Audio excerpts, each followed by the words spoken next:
Good morning guys. Today we are going to discussing about phase-mid vectors. तो phase-mid vectors पहला point क्या है? phase-mid vectors are hybrid vector. मतलब they consist two type of genomes that first comes from phase and second comes from plasmid.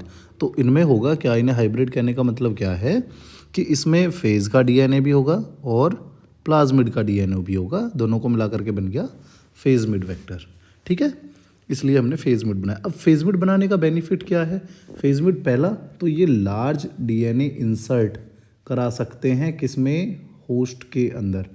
ठीक है, हम ऐसा क्यों कर रहे हैं? क्योंकि फेज-मिड के पास दोनों चीज़ें होंगी भाई.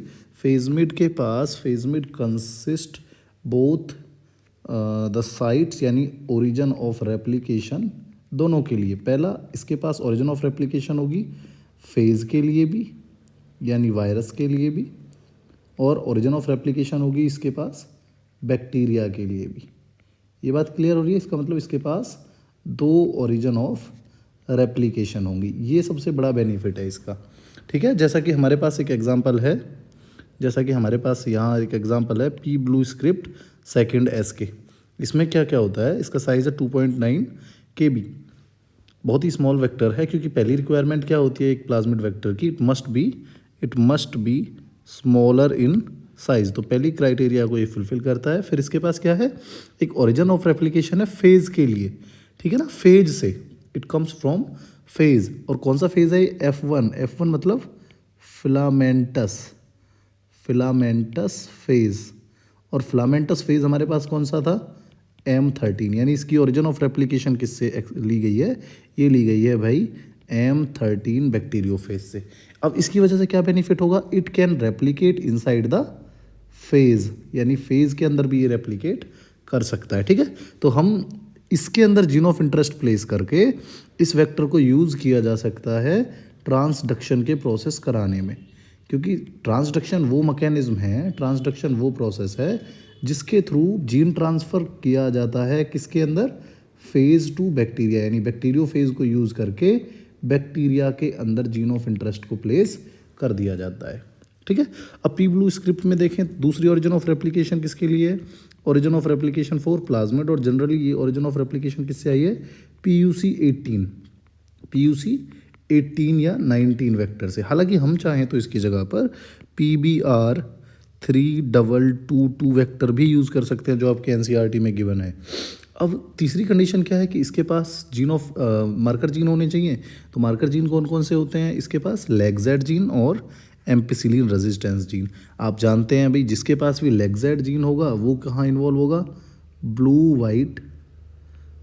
वाइट स्क्रीनिंग में, यानी ये सिलेक्शन में इन्वॉल्व होगा. बात समझ में आ रही है? और एम्पिसिलिन रेजिस्टेंस क्या प्रोवाइड कराएगा? It provide resistance from ampicillin. इसका मतलब ये भी कहाँ पर इन्वॉल्व होगा? It also involve in the selection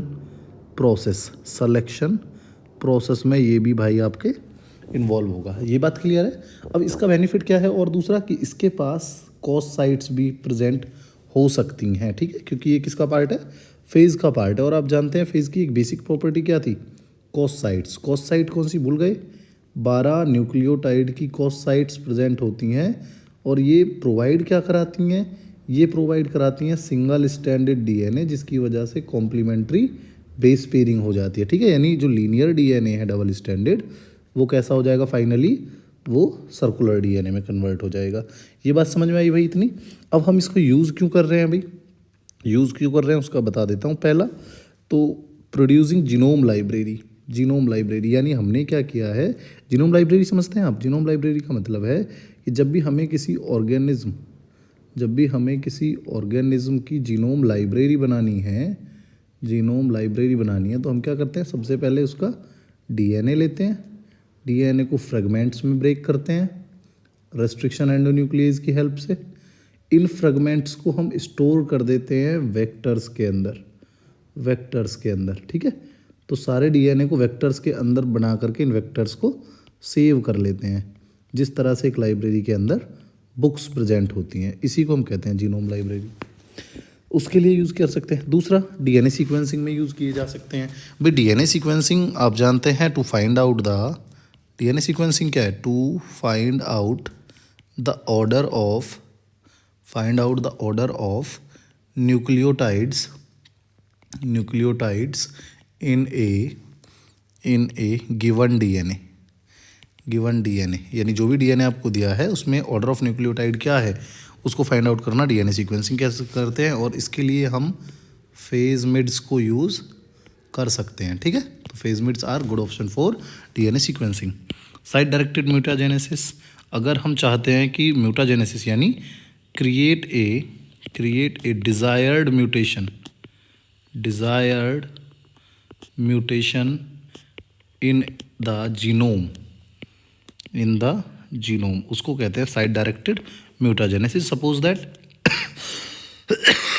एक सीक्वेंस था आपके पास ATGC और आप चाहते हैं इस T की जगह पर जीनोम में G आ जाए, तो आप क्या करेंगे, साइट डायरेक्टेड म्यूटाजेनेसिस करके T को रिप्लेस कर देंगे किससे, G से। हाई पैकेजिंग कैपेसिटी, इसके लिए भी आप यूज़ करते हैं। पैकेजिंग कैपेसिटी इसकी कितनी है, 40 to 45 KB। अब याद करो हम फेज़ को यूज़ क्यों नहीं करते, यानी जब हम M13 को यूज़ कर रहे थे तो हमारे पास मैक्सिमम कैपेसिटी कितनी थी कि हम 23 to 25 KB तक के DNA को ही इंसर्ट करा सकते थे फेज़ की हेल्प से, यानी M13 की हेल्प से। लेकिन अगर हम यहाँ पर फेज़मिड को यूज़ करें तो हम कितना करा सकते हैं, 45 KB तक के DNA को इंसर्ट करा सकते हैं। ये बेनिफिट है हमारे पास फेज़मिड यूज़ करने का। लास्ट क्लोनिंग का मतलब होता है मल्टीप्लिकेशन, यानी हम इसको यूज़ कर सकते हैं multiple copies of A desired gene बनाने में, यानी हमारा जो भी जीन ऑफ इंटरेस्ट है उस डिज़ायर्ड जीन की मल्टीपल कॉपीज़ हम इसकी हेल्प से बना सकते हैं, तो इनके लिए यूज़ किया जाता है। ठीक है, एक बार दोबारा देख लो। पी ब्लू स्क्रिप्ट सेकेंड, इसमें होगा क्या, 2 ओरिजिन ऑफ रेप्लिकेशन साइट्स होंगी, एक फेज़ F1 से है यानी फिलामेंटस फेज से, एक प्लाज्मिड से है यानी PUC19 से।